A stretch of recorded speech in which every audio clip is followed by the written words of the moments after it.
Maravilha, que bênção. Que dia maravilhoso que Deus tem nos dado. Eu quero saudar você com a graça e a paz do Senhor Jesus. Espero que hoje esteja sendo assim um dia de muita paz no seu coração, de muita alegria. Que Deus venha abençoar, né?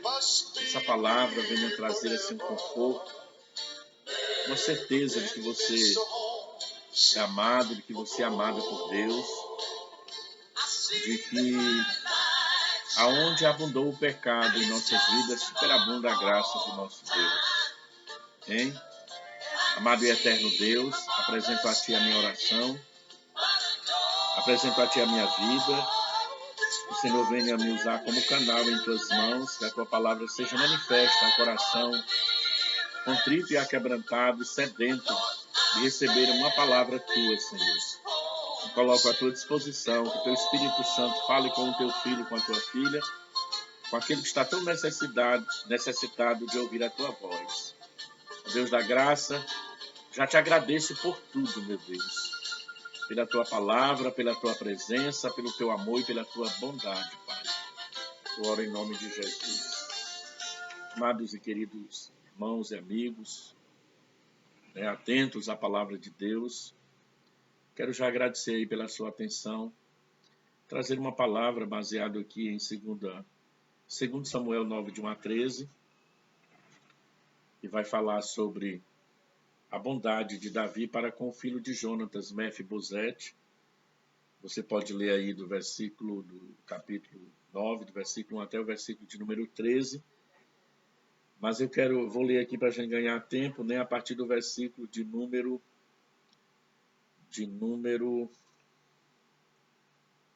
8, né? Mas aí você pode ler aí todo o capítulo. Diz assim: então se inclinou e disse: quem é teu servo para teres olhado para um cão morto tal como eu? Chamou Davi a Ziba, servo de Saul, e lhe disse: tudo que pertencia a Saul e toda a sua casa dê ao filho de teu senhor. Trabalhar-lhe-ás, pois, a terra, tu e teus filhos e teus servos, e recolherás os frutos, para que a casa de teu senhor tenha pão que coma. Porém, Mefibosete, filho de teu senhor, comerás pão somente à minha mesa. Tinha Ziba 15 filhos e 20 servos.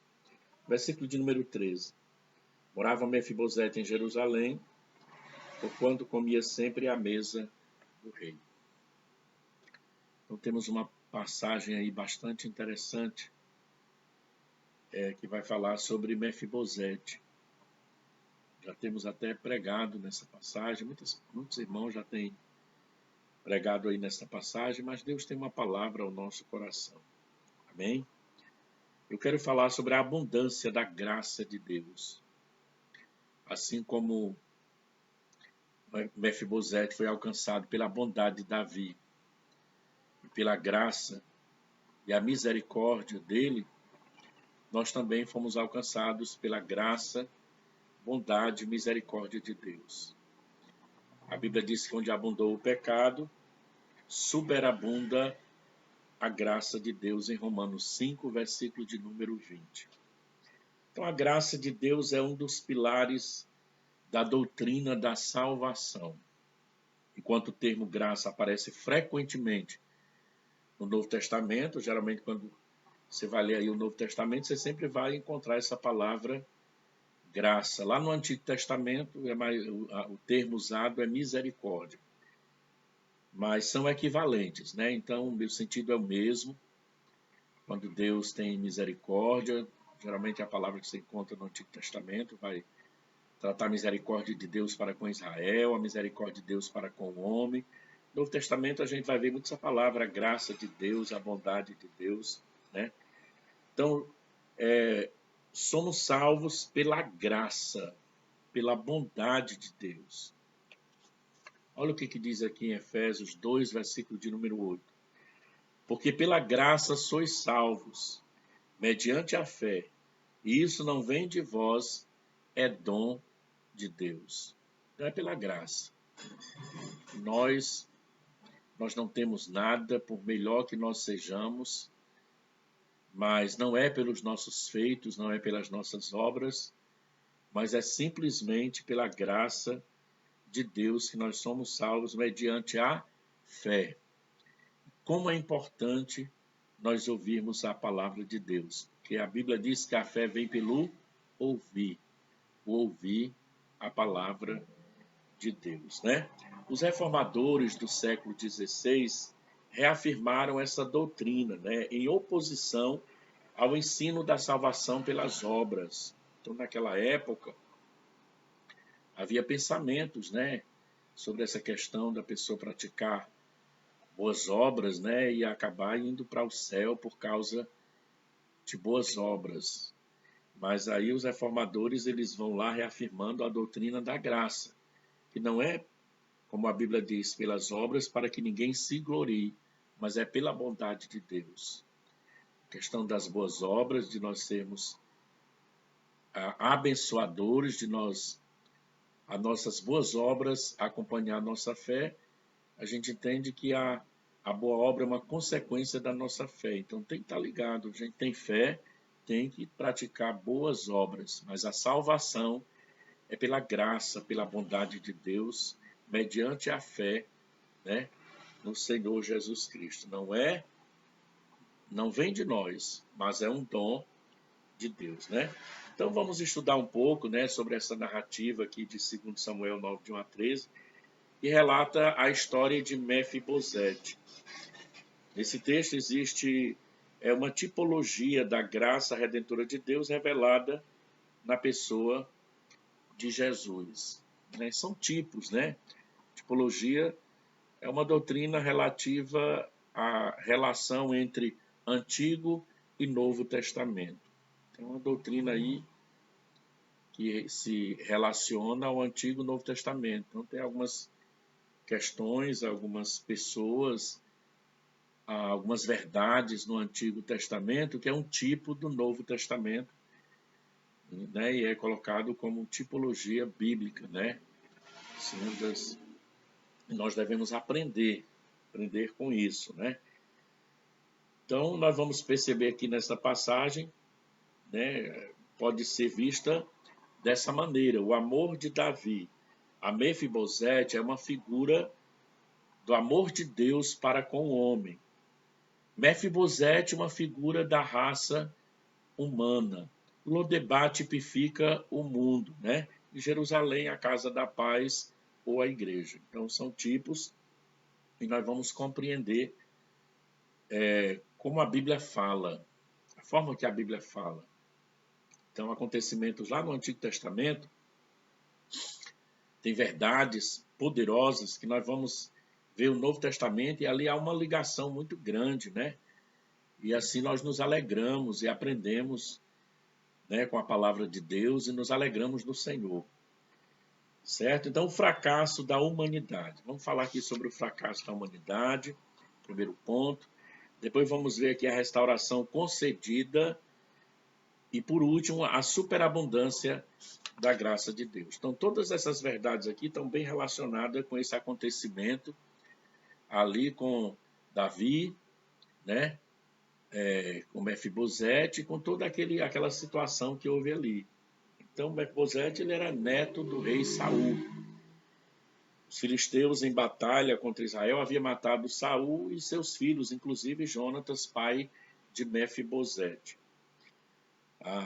Mas quando aconteceu aquela situação ali, que morreu ali a família de Davi, então, claro que família de rei naquela época, eles temiam muito, né, que todos fossem mortos. Então a ama que cuidava de Mefibosete, o menino tinha 5 anos de idade, ela sai às pressas e acaba de alguma maneira derrubando aquela criança, e aquele menino ele fica aleijado de ambos os pés. Você pode ver isso em 2 Samuel, né? Capítulo 4, versículo de número 4.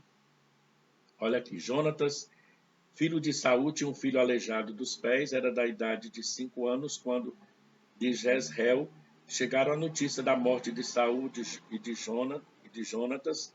Então sua ama o tomou e fugiu. Sucedeu que, apressando-se ela a fugir, ele caiu e ficou manco. Seu nome era Mefibosete, né?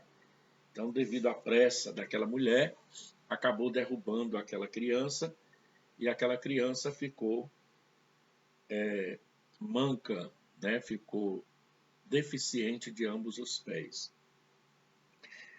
Esse fato aí vai ilustrar a história da queda do homem no jardim do Éden. Então, assim como Mefibosete cai e fica manco para o resto da sua vida, aquilo ali trouxe marcas profundas na vida daquele rapaz. Tudo o que aconteceu na vida dele. Primeiro, ele era filho de rei, né? Deveria ser um príncipe, futuramente, quem sabe, um rei. Mas toda a história daquele menino mudou, porque ele foi morar em Lodebar, terra do esquecimento, onde ninguém queria relatar a sua história. Ele queria mais era que esquecer de onde ele veio, né? Quem ele era, que ninguém soubesse sobre a sua vida. Aquele rapaz, com certeza, era um jovem cheio de amargura de alma. Naturalmente, ele poderia ser alguém bem conhecido, mas se tornou uma pessoa esquecida no lugar esquecido, né? E assim é um tipo da história da humanidade, né? Assim como a vida dele passou a ficar uma vida de fracasso, né? Porque não era quem ele nasceu, né? Que pensaria que poderia ser, quem ele poderia ser. Então ali veio a queda de Mefibosete. Aí veio a queda assim também do homem, né? Lá em Gênesis capítulo de número 3, nós vamos ver que o homem foi criado também criado por Deus para reinar ali sobre o jardim, para viver bem, mas o homem acaba caindo na presença de Deus, espiritualmente falando, o homem fica morto, né? O homem é destituído e separado da glória de Deus. E o resultado da queda de Adão e Eva resultou tragicamente para toda a raça humana, para toda a humanidade. Então Mefibosete ficou aleijado de ambos os pés devido à queda, tornou-se dependente de favores, né? Como resultado da desobediência de Adão e Eva, a humanidade também sofreu problemas físicos e espirituais. O homem sem Deus não tem vida própria. As doenças, os problemas e toda a dificuldade que atormenta a humanidade tem suas origens no pecado original. Olha aí, Efésios 2, versículo 1 diz assim a palavra: Ele vos deu vida, estando vós mortos nos vossos delitos e pecados. Então, quem nos deu vida? Jesus. Ele nos deu vida, né? Estando vós mortos nos vossos delitos e pecados. A Bíblia diz que o pecado entrou pelo homem chamado Adão, e com isso veio toda a queda da raça humana. Mas a Bíblia diz que a salvação veio por meio de um homem chamado Jesus. Mesmo sendo Deus, né?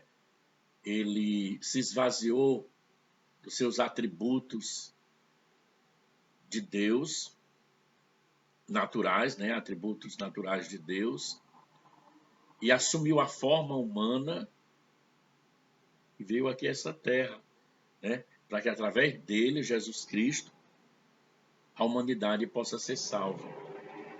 Então, por causa da queda de Adão, aí veio o que? As doenças, os problemas, as dificuldades que atormentam a humanidade até hoje, né, irmãos? Doença é uma coisa terrível, mexe com toda a estrutura humana, né? Mexe com o físico, mexe com o psicológico, mexe também com o espiritual, porque há um paralelo, né? Assim, muito ligado. Então, você quando está bem, mesmo você estando longe de Deus, mas quando o seu corpo físico está bem, então você tem uma capacidade maior de raciocinar e tudo, mas a doença mexe com a pessoa de uma maneira que mesmo você estando bem espiritualmente, se você não tiver cuidado, muitos acabam enfraquecendo, porque existe aí esse grande problema, né, da enfermidade, que acaba muitas vezes levando o homem à frieza, à tristeza e à angústia. E tudo isso é consequência da desobediência do homem e do pecado, né? Então todos caíram. Em Romanos 3:23 diz assim: pois todos pecaram e carecem da graça de Deus. Então, meu amado, pela Bíblia, todos pecaram em Adão. Até a criança que está nascendo hoje, ela já nasce com essa herança, né, do pecado original, né, que é o pecado de Adão, a desobediência. Por isso o salmista diz lá no Salmo 51, né, que em pecado fui formado no ventre da minha mãe. Né, porque o pecado original, toda a raça humana está debaixo, né, está ligado ali a Adão. Mas exatamente quando entra a ação poderosa de Jesus na vida do homem. Por isso que Nicodemos foi tentar entender a respeito da salvação. Jesus foi claro e direto com Nicodemos e disse que era necessário ele ter um novo nascimento, um novo relacionamento com Deus através do novo nascimento, pela fé, né? Lá em João capítulo 1, o Senhor Jesus vai dizer: não é pela vontade humana, não é pela vontade do homem esse novo nascimento, mas é pela vontade de Deus, através da palavra, da humilhação. Então o homem passa a ser um novo homem, recriado em Deus, renovado e restaurado para a glória do nome do Senhor Jesus. Então o fracasso do homem no Éden marcou a queda de toda a humanidade, como eu já falei, em Adão todos pecaram e afastados estão da glória de Deus. Romanos, capítulo de número 5, versículo de número 12, você pode conferir. E o salmista declara lá no Salmo 51, ele diz assim: eu nasci em iniquidade, aquilo que eu falei, em pecado me concebeu a minha mãe, né? Então o pecado de Adão foi resultado de sua desobediência e cobiça. Então aqui no primeiro ponto a gente viu o quê? A gente viu o fracasso da humanidade, né? Então a gente viu aqui o resultado da queda, o homem, todos caíram. Aí a gente olha ali para Mefibosete, o resultado da queda daquele rapaz resultou numa vida triste, angustiante, longe de todos, escondido lá em Lodebar, que significa o mundo, né? Um tipo assim do mundo. Então, quantas pessoas estão aí angustiadas, perdidas, amarguradas, sem saber o que fazer da vida, sem ter nenhuma direção, sem saber para onde ir, né? Desnorteadas, mas nós temos, né, através da Bíblia Sagrada, que toma posse daquilo que Deus fala conosco. E Deus tem uma palavra para você, né, nesse momento, se você crê. Porque nós vamos entender que a graça de Deus é abundante na vida do homem. Certo? Então vamos aqui para o segundo ponto, restauração concedida. Então uma pessoa que estava ali longe de tudo e de todos, porque ele foi lá para Lodebar, mas aí Deus se lembrou de Mefibosete através de Davi. Mefibosete, que antes morava em Jerusalém, foi levado pela sua ama para Lodebar. Esta palavra tem o sentido de lugar árido, deserto, né? Lugar esquecido, né? Então, um lugar sem, onde as pessoas viviam ali, e as pessoas queriam mais era que a história deles fosse esquecida, né? E eles, principalmente Mefibosete, se julgavam ninguém, né? Então, no segundo ano do seu reinado, Davi soube da existência de Mefibosete, filho de Jonatas. Querendo usar de misericórdia, mandou buscá-lo para viver no palácio em Jerusalém. A atitude de Davi em enviar o seu servo Ziba Para buscar Mefibosete, fala da atitude de Deus ao enviar Jesus ao mundo para salvar os pecadores. O homem, após o pecado, passou a viver distante de Deus, desprovido de seu amor e bondade, mas Deus veio ao seu encontro através de Jesus para resgatá-lo. Olha como é interessante. Como uma passagem lá do Antigo Testamento tipifica algo assim tão poderoso. Você vê que ali Davi ele estava no auge das suas conquistas. Se você for ler alguns capítulos anteriores, você vai perceber que Davi estava no auge das conquistas, estava ali na bênção. Mas Davi se lembrou e ele pergunta, né, para Ziba se tem alguém da família de Saul que ele possa abençoar, já que ele lembrou que havia feito ali uma aliança, um pacto com Jonatas, né, que Jonatas pediu que ele não esquecesse da casa dele. E Ziba vai dizer, tem alguém, né, neto de Saul, filho de Jonatas, o nome Mefibosete, mas ele vai frisar, ele vai dizer, ele é aleijado. Né? Como se dissesse assim, ele, coitado, né? Tem as suas limitações. Mas olha, irmãos, para Deus não existe limites, não importa quem você é, não importa a condição que você está, não importa se você está sentado aí no palácio, se você está materialmente falando, vivendo aí, nadando na bênção, ou se você está numa situação de miséria, se você é rico, se é pobre, se é bonito, se é feio, não importa para Deus. Quando Deus olha para você, Deus está querendo transformar o seu interior, a sua alma. Consequentemente, sem Deus, mesmo que o homem esteja sentado num trono de ouro, mas ele é pobre, ele é necessitado, porque a riqueza, a maior riqueza é espiritual, é a presença de Jesus na vida do homem. Ele veio para restaurar a humanidade caída, perdida, destituída, né, sem Deus. E Deus enviou o seu filho Jesus para restaurar esse homem. E Mefibosete precisava de uma restauração, muito mais dentro dele, talvez, do que fora. Porque fora ele já estava ali adaptado, talvez, a viver naquele lugar de esquecimento. Mas ele não nasceu para ser esquecido. Ele nasceu para estar ali, sentado à mesa do rei.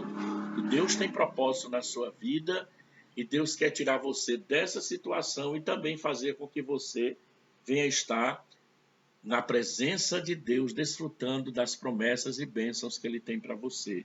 Amém? Então, para isso acontecer, o que Deus fez? Assim como Davi mandou, certo, Ziba até a casa de Maqui, filho de Amiel, em Lodebar, aonde estava Mefibosete, Deus também está usando de pessoas, e usou do Senhor Jesus, o seu filho, porque ele diz, a palavra de Deus diz que Deus amou o mundo de tal maneira que deu o seu único filho, né, para que todo aquele que nele crê não pereça, mas tenha a vida eterna. Então Deus usou de bondade e mandou o seu único filho para morrer por nós, ressuscitar e garantir a bênção para nós. E Deus também tem usado homens para falar para nós a palavra de Deus. E nós devemos dar ouvidos à palavra. Então, restauração concedida, né? O amor de Deus. Essa restauração ela vai acontecer através desse grande amor. Olhem no versículo de número 7. Então lhe disse Davi, não temas, porque usarei de bondade para contigo. Por amor de Jonatas teu pai, te restituirei todas as terras de Saul teu pai, e tu comerás sempre pão à minha mesa, né? Olha aí a bondade de Davi. Davi olhou para a situação daquele homem e Davi disse, não temas, tenha medo não, eu vou usar de bondade, né? Eu vou usar de bondade para contigo, certo? Assim como é por amor mesmo, né? Assim como eu tinha uma amizade grande, um amor muito grande, a nossa amizade era muito grande, eu prometi ao seu pai, então eu vou cuidar de você. Você não vai ficar mais em Lodebar, em lugar de esquecimento. Não, você vai ficar aqui junto comigo, né? Então, olha, o amor de Deus. Davi havia feito um pacto com Jonatas, né? Eu já falei sobre isso, e demonstrando a bondade para com a família de Jonatas, né? Foi o que Davi fez. Causa admiração a generosidade desse ato de Davi. Mas isso falava da velha aliança que ele fizera com Jonatas. Assim também o sofrimento e morte de Jesus são prova do amor de Deus pela humanidade e cumprimento de suas promessas. É aquilo que eu já falei, João 3,16. Porque Deus amou o mundo de tal maneira e deu seu único filho para que todo aquele que nele crê não pereça, mas tenha a vida eterna. Olha o amor de Deus por você. Olha o amor de Deus por mim. Ele deu seu único filho para morrer por cada um de nós, né? Então, a manifestação daquele amor de Davi para com aquele rapaz é o tipo da manifestação do amor de Deus para com a humanidade perdida. Miserável homem que eu sou. Aí no versículo de número 8, capítulo 9 de 2 Samuel, você vai ver o seguinte, como era que Mefibosete se achava. Ele diz assim para Davi: quem é teu servo para teres olhado para um cão morto tal como eu? Irmãos, aquele rapaz, ele não sentia mais ninguém. Ele sentia um cão morto, miserável, coitado, né? Então essa é a situação da humanidade. O homem chega a uma situação que ele se sente um ninguém. Quantos aí que não tem mais a família, já perdeu a esposa, já perdeu os filhos, já perdeu a vontade de viver, né? Vive na rua, muitas vezes porque a pessoa ela não quer admitir que precisa, que tem que pagar o preço ali para mudar de vida, e talvez porque não tenha mais nem força, perdeu a fé, perdeu tudo na vida. E aquele rapaz ali, para ele, viver num lugar de esquecimento, estava bom para ele, porque ele se sentia um cão morto, miserável, ninguém. Como é que você se sente? Porque eu tenho uma palavra de Deus para o teu coração. Ainda que você se sinta a pior pessoa desse mundo, mas Deus te ama. Jesus te ama. Ele quer mudar a sua história, ele quer mudar a sua situação.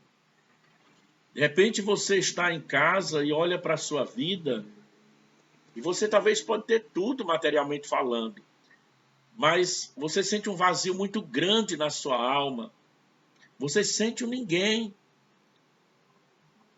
Mas o Senhor diz para você neste momento que Ele te ama, que Ele enviou Jesus para morrer por você, que o amor de Deus alcança o teu coração e a tua vida. Compreenda, meu querido, meu amado. Essa palavra é para o seu coração, é para os nossos corações. Aquele homem estava ali perdido, miserável homem que sou. Quem sou eu para tu lembrar de mim, rei? Quem sou eu? Muitos estão dizendo assim, eu não sou ninguém, eu não presto para nada, mas Deus está dizendo, eu posso mudar a sua vida. Tenho poder para te perdoar, restaurar a sua vida. Romanos 7, certo? Versículo de número 24. Olha o que diz a palavra do Senhor. Em Romanos, capítulo de número 7, versículo 24. Desventurado homem que sou, quem me livrará do corpo dessa morte? Né? Quem vai nos livrar? Só o Senhor, só Deus. Então Paulo estava dizendo ali, escrevendo aos Romanos.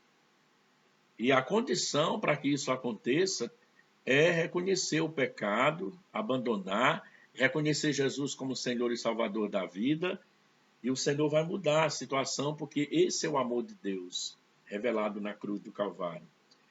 Então, não importa. Então, a semelhança de Davi, que resistiu a Mefibosete, que restituiu a Mefibosete todas as terras que lhe eram devidas, em Cristo podemos reconquistar as bênçãos perdidas com a queda de Adão. Isaías capítulo 53, versículo 5, diz assim a palavra, olha, ele foi transpassado pelas nossas transgressões e moído pelas nossas iniquidades.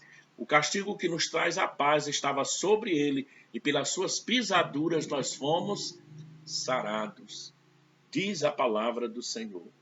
Então, tudo aquilo que o homem perdeu lá no Éden, que o homem caiu e foi expulso do jardim e foi destituído da glória de Deus, né? Tudo aquilo ali nós somos restaurados, né? E nós somos recompensados. Essa dívida que o homem tem de abandonar o Senhor, de condenação por causa do pecado, nós encontramos essa riqueza, esse perdão, né? E nós encontramos uma herança gloriosa lá no céu, conquistada por Jesus Cristo, lá na cruz do Calvário. Assim como Davi deu todas as riquezas de Saul para Mefibosete ali, para o servo dele cuidar daquela riqueza, ele ficou lá no palácio, nós temos a herança do céu para nós. Perdão dos nossos pecados, a riqueza de Deus na nossa vida, através do Senhor Jesus Cristo. Amém? Por isso que a Bíblia diz que ele foi transpassado pelas nossas transgressões. O castigo que nos traz a paz hoje estava sobre ele, estava sobre Jesus. Então nós temos paz em Cristo Jesus, louvado seja Deus. Então, participando da mesa do Senhor, falando de restauração na vida daquele homem. Primeiro, o homem é alcançado pelo amor de Davi, e hoje somos alcançados pelo amor de Deus.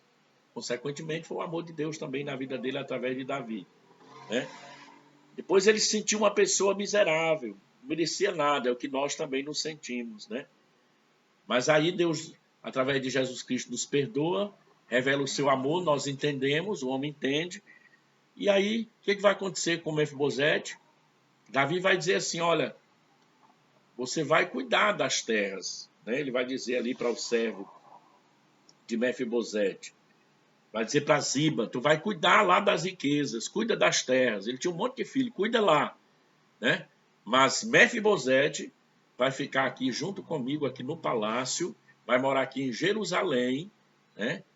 E ele vai comer a minha mesa, vai estar sentado à minha mesa e comer o que eu comer, vai estar participando junto comigo aqui da bênção, né? É o que Deus faz com o homem, participando da mesa do Senhor.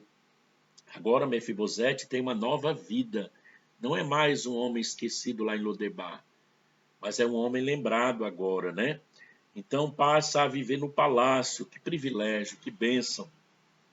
Pela bondade do rei, ele iria comer a mesa do rei.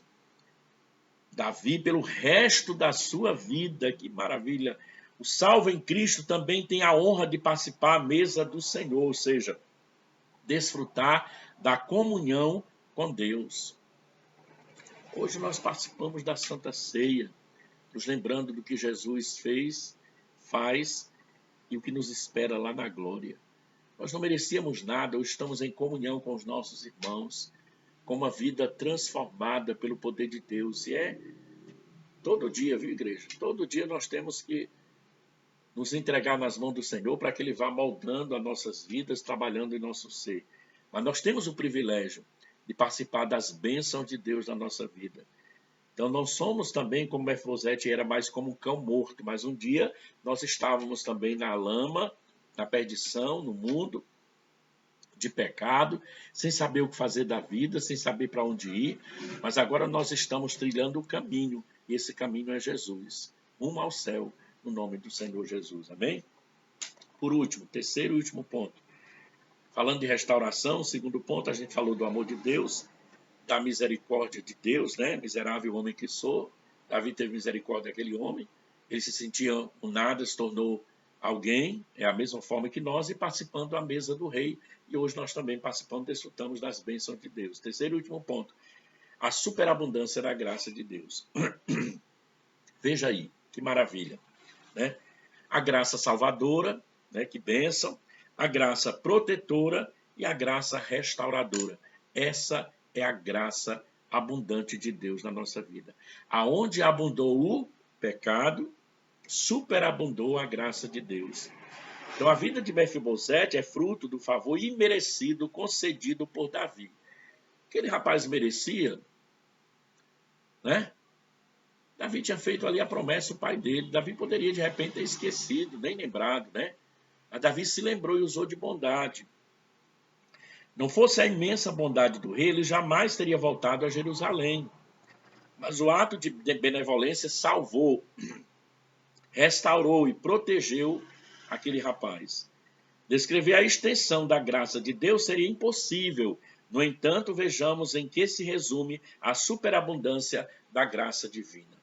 Quantas pessoas, irmãos, já mataram, já roubaram, já praticaram adultério, já traíram a esposa, mulheres que já traíram o marido, família que viviam na droga, pessoas que viviam na mentira, pessoas que viviam envolvido com coisas erradas e hoje serve a Deus, hoje tem uma família, hoje tem uma esposa, pessoas que viviam na imoralidade sexual, pessoas que viviam no homossexualismo, pessoas que viviam praticando toda sorte de imoralidade, mas pela bondade de Deus, aonde o pecado abundou na vida dessas pessoas, levando essas pessoas a se afastar mais e mais de Deus.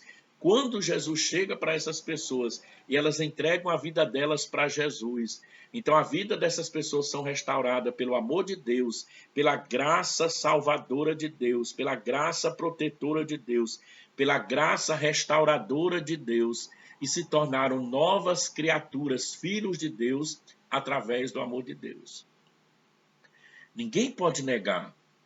Podem até criticar e dizer, depois que mata, que rouba, que faz tudo que não presta, vai servir a Deus. O Senhor Jesus veio para aquele que é doente, para aquele que precisa de cura, para aquele que precisa de uma transformação. Então não critique ninguém. Pelo contrário, olhe para dentro de você.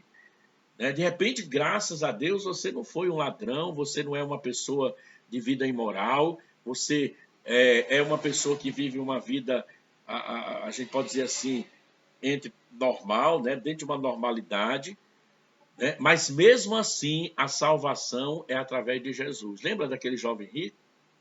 Ele se achava bom, porque ele cumpria os 10 mandamentos. Mas o maior pecado do homem é exatamente esse, não reconhecer Deus como Senhor da sua vida. Então aquele jovem ele tinha tudo, tinha dinheiro, era rico, era respeitado, Ele não era um ladrão, ele não era um malfeitor, Mas quando o Senhor Jesus olha para dentro dele, porque só Jesus conhece o interior do homem, e o Senhor Jesus revela, para ele. E ele podia ter cumprido os mandamentos, mas faltava uma coisa. Vai, vende tudo que tu tem, dá aos pobres, vem e segue. Aquele jovem não teve coragem, porque ele não roubava, não matava, não vivia na prostituição, não vivia nessa depravação, talvez moral, mas era uma pessoa que estava ali apegado com o que ele tinha, e a salvação é por meio do Senhor Jesus Cristo. O homem tem que renunciar. Então, se sentir bom, a ponto de você achar que é melhor do que as outras pessoas, isso também não é coisa boa, não, porque a bondade vem de Deus. Aquele jovem se sentia bom, e por causa, muitas vezes, desse sentimento de bondade, as pessoas perdem a salvação. Porque o próprio Jesus fazendo tudo de maravilhoso, curando, libertando, expulsando o demônio, Quando o jovem, Jesus olhou para aquele jovem, que ele disse, bom mestre, Jesus disse, por que tu me chamas bom? Bom só é um que está lá no céu, porque quem está aqui na terra, ninguém é bom. Mesmo Jesus fazendo tanta bondade, disseram que ele era, chamaram ele de Beelzebul, chefe dos demônios, criticaram ele. Então, irmãos, nós temos que olhar para dentro de nós e procurar servir ao Senhor Jesus, porque a bondade vem de Deus, o perdão vem de Deus.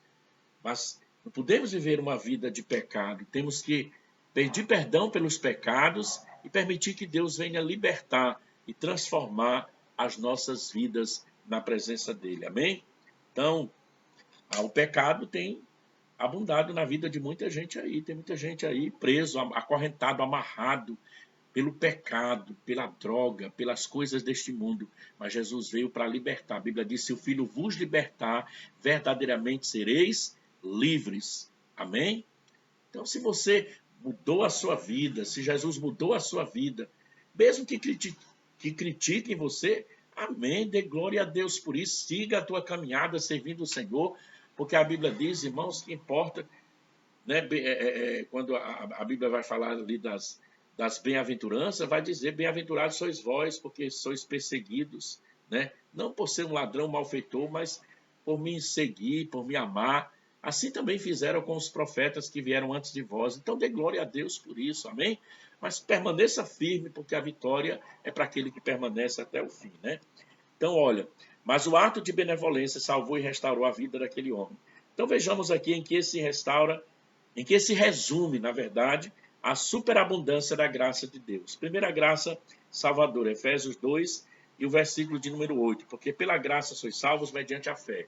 Então, primeiro manifesta essa graça salvadora. Ninguém é salvo porque merece, viu? Ninguém. Aquilo que eu já falei, não é pela sua bondade, pela minha bondade, não. A salvação é pela fé. A salvação é pela graça em Jesus através da fé, como já falei, né? Então, olha, não é pelas boas obras, por praticar boas obras. Tem muita gente aí que ajuda alguém, já vai, né, fazer aí a propaganda, já vai mostrar. Não é assim, irmãos, né? Não precisa ninguém falar o que fez. Deus sabe, a recompensa vem de Deus, né? Então, olha, salvação não se compra, mas se recebe pela fé em Jesus. A graça salvadora aponta para um só caminho que conduz o homem ao céu, Jesus. Amém? Então, quer ser salvo é através de Jesus. Não é pelas as obras, para que ninguém se glorie. Não tem outra pessoa que importa a qual sejamos salvos a não ser o Senhor Jesus Cristo. Amém? Então não adianta se apegar com A ou B, porque a salvação ela só vem através de Jesus Cristo. Louvado seja o nome do Senhor. Então é a palavra que nos revela, é a palavra que nos mostra, e nós temos que crer na palavra. A graça protetora, Mateus 6, versículo de número 3, né, vai falar sobre a graça protetora. Diz assim: não vos deixeis cair em tentação, mas livrai-vos do mal, né? Então o Senhor é aquele que nos guarda, Ele é aquele que nos protege, né? Não vos deixarei cair em tentação, mas livrai-vos do mal. Uma oração do Pai Nosso, e ali o Senhor ele manifesta essa graça de proteção na nossa vida, né? Torna reais a proteção, o cuidado. O Senhor torna reais a proteção e o cuidado e o amor do Senhor para com os seus. Não fosse a graça protetora de Deus, Asaf teria fracassado. Nenhum cristão precisa viver sob a pressão do medo, de um fracasso, né? Ele deve estar certo de que a graça de Deus o cerca, protege e ampara, livrando seus pés do pecado. Então, essa graça abundante de Deus na vida do homem. O Senhor protege, mesmo que muitas vezes você venha a transgredir a lei de Deus, mas a Bíblia diz, né, que se pecar, Jesus disse: se pecar, sabei vós que tem um advogado junto ao Pai que está no céu, e ele vai tomar conta, né, da nossa causa, muitas vezes, e ele vai perdoar. Agora, o homem não pode viver na prática do pecado, mas o Senhor promete que ele vai te proteger, vai te guardar. Ele é a nossa proteção, ele nos cerca, né, em volta, diz a palavra de Deus, né, ele nos ampara. E no Salmo 91 vai dizer: 1000 caem ao teu lado, 10.000 ao teu direito, tu não serás atingido. Deus guarda as nossas vidas. Para finalizar, a graça restauradora, 1 Coríntios 10, versículo de número 12, olha o que diz aqui a palavra do Senhor. 1 Coríntios, capítulo de número 10, versículo de número 12. Louvado seja o nome do Senhor Jesus. Eu vou ler aqui para vocês, né? 1 Coríntios 10, versículo de número 12. Vamos ver aqui na Bíblia, que eu esqueci de notar. 1 Coríntios, capítulo de número 10, versículo de número 12, olha aqui. Aquele, pois, que pensa estar em pé, veja que não caia, né? Então, a graça restauradora de Deus. E 1 de João, capítulo 1, versículo de número 7, diz assim: se, porém, andares na luz, como ele na luz está, mantemos comunhão uns com os outros, e o sangue de Jesus, seu Filho, nos purifica de todo o pecado. Aí aqui vem a graça restauradora de Deus, né? O homem tem que ter cuidado, né? Então, toma cuidado. Por quê? Porque cuidado, aquele está de pé para que não venha a cair. Então, cada um tem que olhar para a sua vida. Mas ainda que aconteça alguma situação, a Bíblia diz, olha, se nós andarmos na luz, como ele na luz está, né? E mantemos comunhão com Deus e com os nossos irmãos, o sangue de Jesus, seu Filho, nos purifica de todo o pecado, né? De todo o pecado. Só Jesus para purificar. Então, o cristão está sujeito a pecar. Não é porque você diz que tem a certeza da salvação que você não venha a pecar. Todo homem peca diante de Deus, né? Todo dia nós precisamos do perdão de Deus na nossa vida. Então, olha, quando isso ocorrer, ele deve buscar forças em Deus e voltar-se para o aprisco do Senhor. A graça restauradora dá ao fracassado o perdão divino. E Deus não condena os pecadores que se arrependem. O que Deus condena é o pecado na vida do homem. Então, ninguém pode acalentar o pecado. Se pecou, tem que pedir perdão, deixar aquele pecado e continuar a caminhada, e o Senhor vai continuar cuidando. Então, a semelhança de Mefibosete, que foram trazidos de Lodebar para Jerusalém, o salvo em Jesus tem o direito de vida eterna. Deus nos libertou do império das trevas e nos transportou para o reino do Filho do seu amor. Colossenses 1, versículo 13, você pode conferir. 1,13. Sendo salvos, iremos morar para sempre com o Senhor na nova Jerusalém. Louvado seja o nome do Senhor Jesus. Apocalipse 21, versículo 27, para nós concluirmos aqui a palavra do Senhor. Apocalipse 21, versículo de número 27, diz assim a palavra de Deus: nela nunca, jamais penetrará coisa alguma contaminada, nem o que pratica abominação e mentira, mas somente os inscritos no livro da vida do Cordeiro. Louvado seja o nome do Senhor. Então, os salvos, né, vai morar para sempre com o Senhor, lá na nova cidade, na Jerusalém Celeste, lá no céu. Né? Que cidade linda! Você pode conhecer essa cidade aí, lendo Apocalipse capítulo 21, a partir do versículo de número 9. E a Bíblia diz que lá naquela cidade, certo? Não vai entrar nada que contamine, nem que ninguém que pratica abominação e mentira, mas somente aqueles que estão escritos, com o nome escrito no livro da vida do Cordeiro. Louvado seja Deus. Para finalizar, todos nós que andávamos desgarrados, em trevas, todos aqueles que entregam a sua vida para o Senhor Jesus, que procura ter comunhão e intimidade com Deus e recebe o perdão de Deus, nome passa a ser escrito no livro da vida do Cordeiro. Louvado seja o nome do Senhor Jesus. Amém? Então veja, Mefibosete é o tipo da humanidade perdida sem Deus, caída, envergonhada, escondida, né? Abandonada por tudo e por todos e querendo se esconder. Mas quando o amor de Deus, através de Davi, chegou para aquele homem, restaurou a vida dele, colocou ele ali no palácio, ele passou a ter uma nova vida. Assim também é o homem sem Deus. Se ele receber Jesus, presente de Deus, o meio pela qual Deus usa para restaurar a vida do homem, e ele aceitar a mensagem da cruz e entregar a vida para Jesus, ele vai também estar sentado à mesa do Rei dos Reis, Senhor dos Senhores, e um dia vai estar morando na Nova Jerusalém celestial para a glória do nome de Jesus. Que Deus venha nos abençoar e que fique esta palavra aí no seu coração. Aonde abundou o pecado, superabunda a graça de Deus. Na vida do mais vil pecador, Deus tem uma nova vida para a glória do nome do Senhor Jesus. Amém? Deus abençoe a sua vida, que Deus abençoe a sua casa, que Deus abençoe a sua família, que o Senhor possa continuar derramando graça e poder sobre o seu coração, amém? Se você já serve a Deus, continue servindo ao Senhor em meio a qualquer luta, em qualquer prova. Permaneça, que a vitória é para quem permanece até o fim. E se você não teve ainda essa experiência com Deus, meu amado, minha amada, esta palavra é para o teu bem. Que você receba esta palavra. Deus abençoe a sua vida, bem, se você tem sido uma pessoa que tem buscado, vencer as dificuldades da vida, que tem buscado em Deus a proteção, continua, porque o Senhor é a nossa vida, é a nossa vitória, no nome de Jesus. Querido Pai, recebe o nosso louvor e a nossa gratidão, e assim abençoa cada coração, cada vida na tua presença, em nome de Jesus. Deus abençoe, receba o meu abraço e a paz do Senhor Jesus. Tenhamos um dia de bênção e de vitória na presença do Senhor.